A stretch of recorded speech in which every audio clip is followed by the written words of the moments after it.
Hi, my name is Kristen, and I am an artist living and working in Baltimore with the Baltimore United Viewfinders. And I've been working lately on a new project of a series of murals in the neighborhood. And to do these murals, I've been using a new process that I've never done before that I wanted to share with you. And it's using Polytab instead of just painting right on the wall. So Polytab is a non-woven fabric that's actually used to line men's suits, and they've developed this process in the Philly Mural Arts program of using that on the wall. And so you can either paint on it directly, or what we've been doing, which has been working really well, is having photographs printed on the fabric. And then what you do is you take it and you glue it directly on the wall. And it's great for a few reasons. One of them is that it lasts just as long as paint. It also can help reinforce a wall.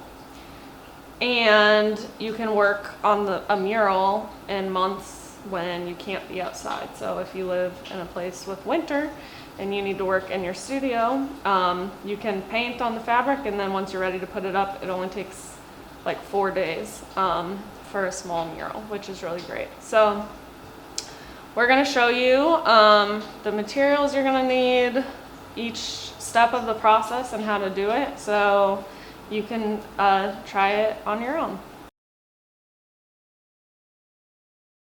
The first thing you need to do is find a location for your mural. If you're being commissioned to do it, you're going to want to make sure before you sign any contracts that the wall is in okay condition for you to use the Polytab method.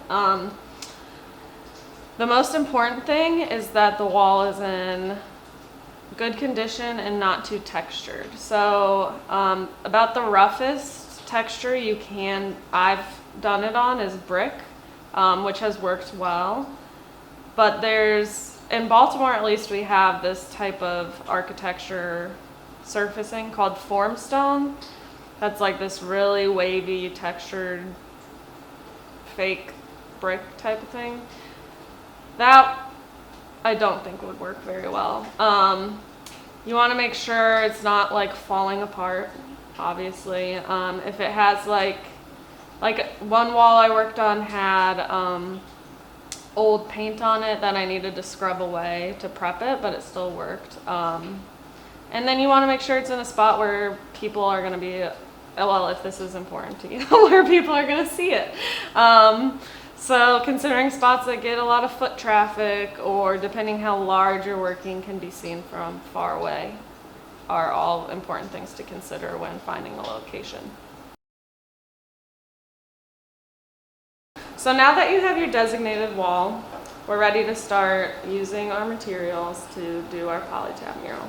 So the first step is going to be to prime the wall. So you'll need primer, a roller paintbrush, a bucket of water, a tarp, a paint tray, a paintbrush, gloves. I like to have a spoon to scoop the paint out of, some rags, painter's tape, a polytabbed image. So when we're working, we are putting up portraits, which are cut out, so they're odd shapes. They're not just rectangles or squares that we can measure. So the first thing that we do is we take our image out there and we place it where we want it and tape around the edges with frog tape, painter's tape. And then we trace around that with chalk, leaving at least an inch between where we're tracing and the outside of the image. So at the end it will have a little border around it, and then we fill that in with exterior primer. We paint exterior primer into that shape, which is how we get it exactly where we want it.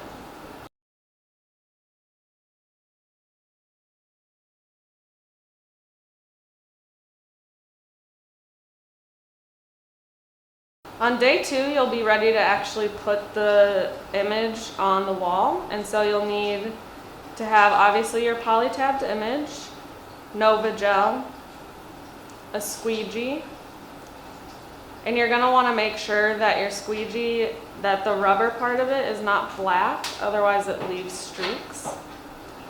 a plastic putty knife, a spray bottle with water, rags, a tarp, gloves, a roller paintbrush and a regular paintbrush, a painter's tray, a bucket of water, and again that spoon to spoon out the Nova Gel. And I'm gonna put a layer of Nova Gel onto the wood and onto the back of the Polytab. These are really helpful for this part if you just kind of want to smear it around. Now this stuff's expensive, so you don't want to be wasteful with it, but you also want to make sure it's going to stick. So I always put it on pretty thick with the putty, and then either use a roller or this brush to smear it around. And it dries clear, so if you get it outside of your border, it's not a big deal. And now you can imagine if this were brick, there's so much more texture than a flat. You're never really going to be working on a flat wall that's this good. So you would want to make sure it's really getting in all the crevices. Okay, so this is a good, nice, even, thick coat. So this is the back of the Polytab. You want to have a tarp when you're outside working to lay it on, so it doesn't, if you're working in like a kind of dirty place, it won't mark up your mural. So you're going to do the same thing. Put this on pretty thick. Make sure you get your edges really good. And either use a roller brush or a paintbrush to smooth it out. Okay, so now that we have that ready, you're going to pick up your mural. Usually you're going to need 2 people for this job. Imagining this is over, 5 feet big of a panel.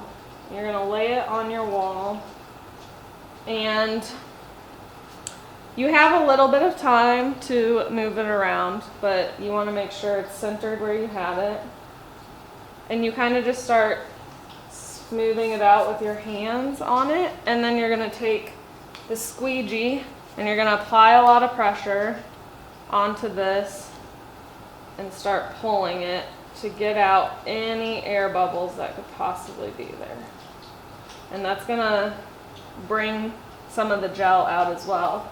So at this part, you're also going to want your spray bottle and your rag, so you can wipe excess glue off the squeegee. Then I'm going to do it again with this plastic putty knife.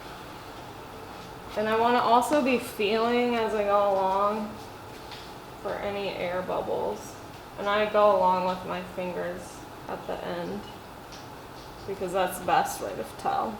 And then you want to go back through and feel the edges, and if you can pull them up with a fingernail, what you're going to do is you're going to take some extra Nova Gel and shove it in there as much as you can. Not worrying too much if it gets on the front of the mural. And then you kind of press it back out. So you're just like packing the glue in there, and then you can wipe the excess off. So an important thing to do after you're done using your Nova Gel is take any excess that's up here and put it down at the bottom along the edges. And then really important as well is you want to wipe around the edges so you don't glue it shut, because that's really easy to do. And then just make sure it's shut really good so the glue doesn't dry out.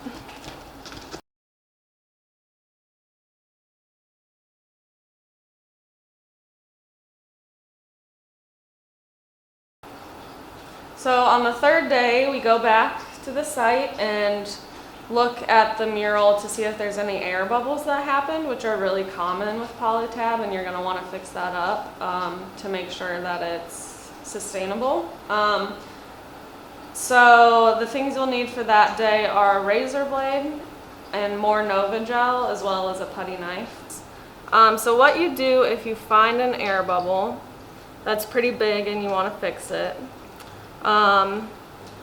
is you take a razor blade, and depending where the air bubble is, you cut an X with the razor blade right into the Polytab.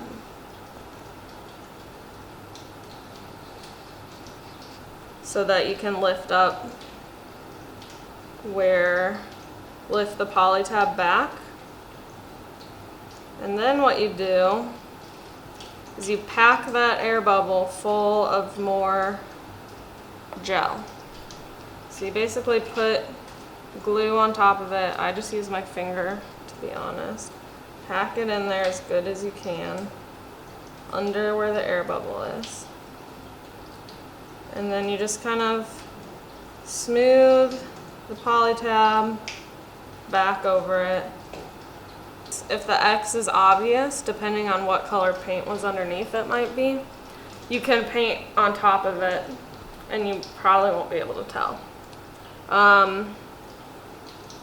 The other thing you want to double check when you go back is the edges again. So you're going to go back and look to see if you missed any spot, if there's anywhere you can peel with your finger back up. And then we also like to paint around the mural that day. We've done text around it, but that's the day I also like to do all the painting around the Polytab as well.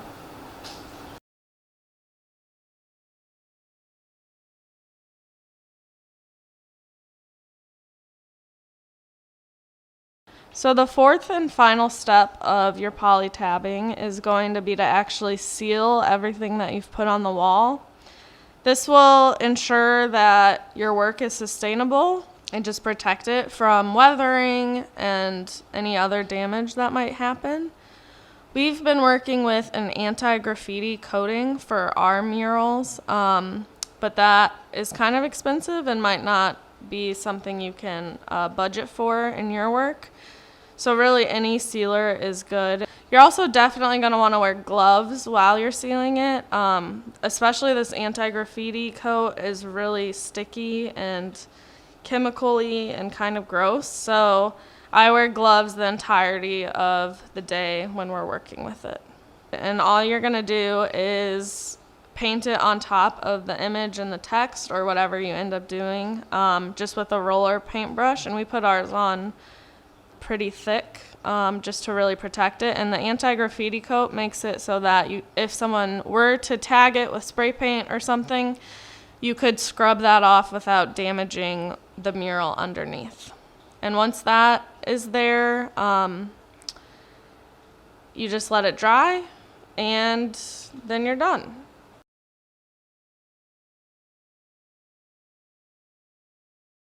So that's pretty much the process of polytabbing. It's pretty simple. So feel free to send us any questions you have or comments, and we are happy to give our advice. And good luck with your experimenting with the process, and thanks for watching.